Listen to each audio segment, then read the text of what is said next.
World Radio! Turn that shit up!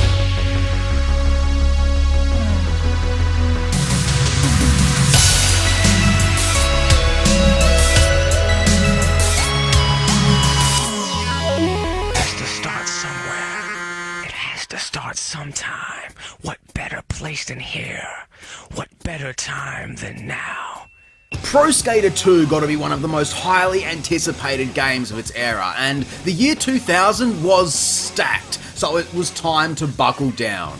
Every developer in charge of any of the different versions of this game dropped in with all they had, be it for the N64 or Dreamcast, Vicarious Visions with the Game Boy Advance port, which surpassed my expectations, even Treyarch with the original 1+2 remaster for the OG Xbox known as 2X. But today I'm playing the Neversoft original on PlayStation 1. No emulators, no remaster, just pure classical perfection. THPS 2 is everything that the first game achieved, dialed up to the next level, boasting new mechanics, a fresh creation suite, and another balls-to-the-wall soundtrack that gets you pumped to start hitting some flavoursome combos. At its core, gameplay is much the same, but it's presentation that has had the largest overhaul. We've got 3 additional pros to skate as now: Eric Costin, Steve Caballero, and the legend Mr. Rodney Mullen, who infamously represents the game's hard mode given his broken starting stats. But that's one of the first major updates the game presents, is the ability to upgrade your skater as you progress by spending cash earned by completing objectives to buff up for the tougher challenges ahead. Oh, and when I say spending cash, I'm talking in-game currency. You know, this ain't no pay-to-win scheme. Everyone also gets an additional outfit to mix things up visually, and our special tricks can now be easily referenced and even modified, again by purchasing more insane moves. But let's say you're somehow unsatisfied with these options. Well, then make your own damn skater. Yeah man, it's crazy just how out of this world a feature like this was in the year 2000. I mean, sure, we were beginning to see the trend of custom playable characters begin to take effect around this time, but it was still a very new concept, and as such, well, it's nothing to write home about these days. Still, it's worth a try to make yourself, or your friends, or get outlandish with some stupid original character. Love your squares. Again, it's not at the level this mode would blossom into over the years, but it still gives some of the later entries in the series a run for its money, let me tell you. Anyway, since I always would play through the game with a custom character, I actually wanted to try out a variety of pros this time, which is admittedly something new for me. I always popped cheat codes to unlock everything, but this time I at least want to get a feel for the variation between the different skateboarding styles. While not super noticeable, especially once you begin to edit your abilities, I'm still impressed at how you do need to adjust your approach to certain goals depending on who you play as.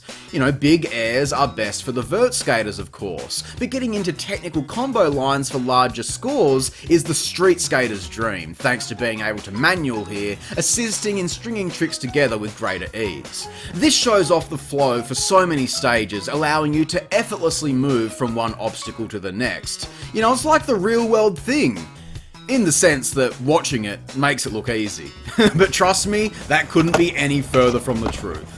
The reality is that if I ever want to skate, then I'm just gonna have to do it in these games. But look, I've come to terms with that thanks to just how fucking fun these titles are. Doesn't matter how many times I've torn up the streets of New York, blasted the huge gaps of Venice, or hit that satisfying rooftop line in School 2, nothing beats that feeling of freedom that these games can offer. You know, they provide me with an almost meditative state, mellowing out to the punk rock, which is kind of an oxymoron, I know, but trust me, okay? Shred out some of these courses to Blood Brothers by Papa Roach, and you'll know exactly what I mean.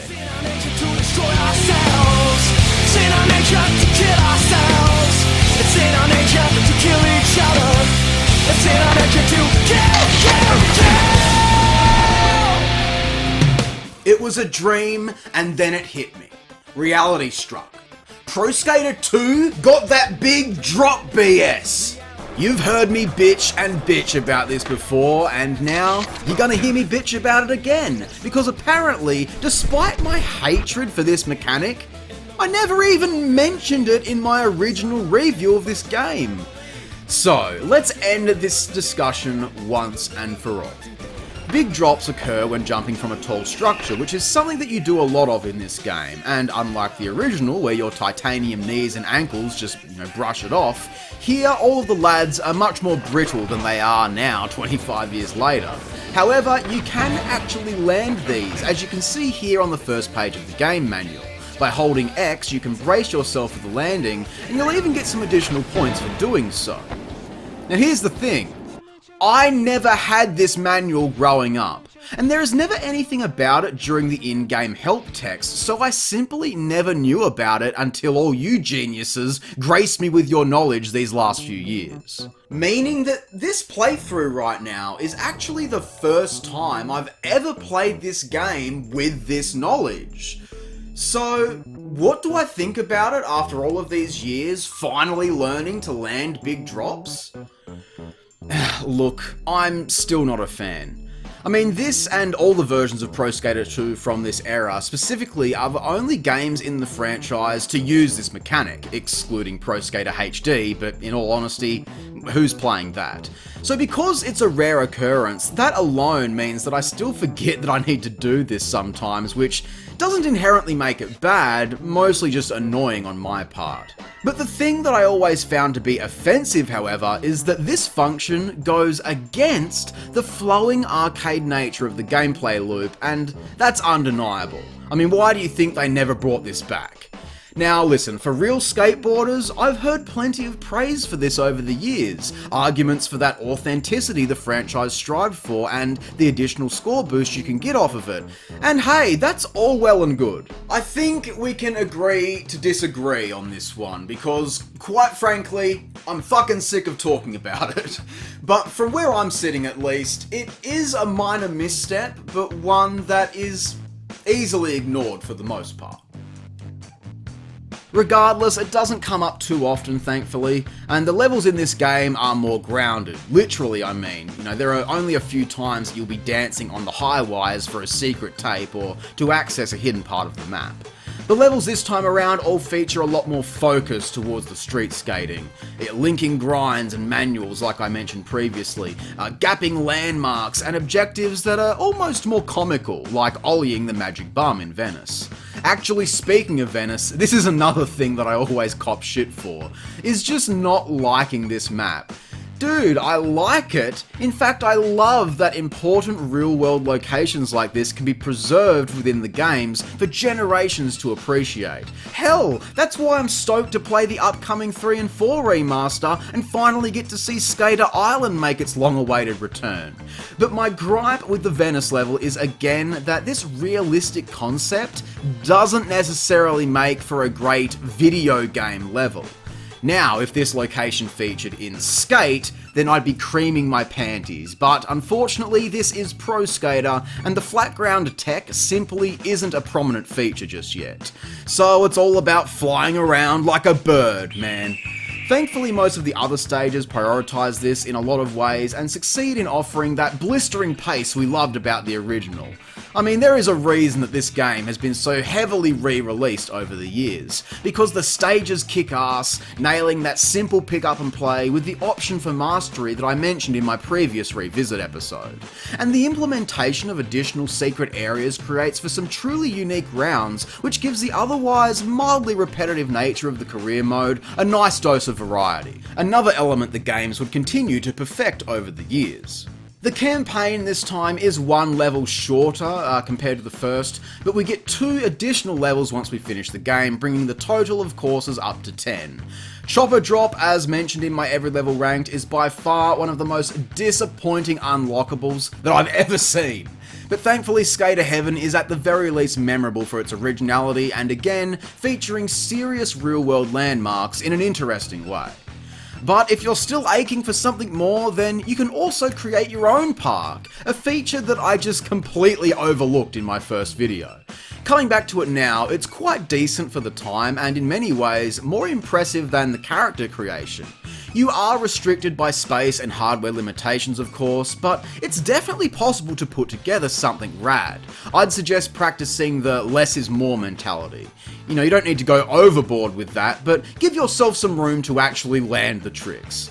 It's very neat, and overall, with the expectation that you would replay the game with every character to unlock more secret characters and beat the game with them, for its time, it was a short arcade title, but history has proven its legacy as it remains arguably one of the best games of all time. Not without its issues, of course. The game overall is a blast returning to after so long, and it was nice to play the original again. I'm not gonna lie, I'm starting to get a little bit sick of always replaying the same levels in classic modes and remakes, and I am a little bit concerned about that for Pro Skater 3 as well. But listen, when you chuck on the original to just jam out on a free afternoon, nothing takes you back in time like a good Tony Hawk game. My original score for this was a 7 out of 10, and I'm going to solidify that right now. It's a high score, no pun intended, still with room for improvement, but a vast step up from the original game in many ways, and even standing toe to toe with some of the giants of its era. The first time I talked about this game was right after I just hit 1,000 subscribers on the channel, so it's crazy to see just how far we've grown as a community in that time, and I'm honoured that I still get to do this for all of you. I'm also glad to finally do these original games some proper justice. Those old videos suck, so if you want to see me react and cringe at how god-awful my shit from 10 years ago was, then head on over to Patreon for some exclusive videos. Remember to like, subscribe, all that good shit. I'm Square Eye Jack, and I hope you have a great fucking day, and I hope to see you tomorrow for Pro Skater 3. Yeah. Thanks for watching, guys.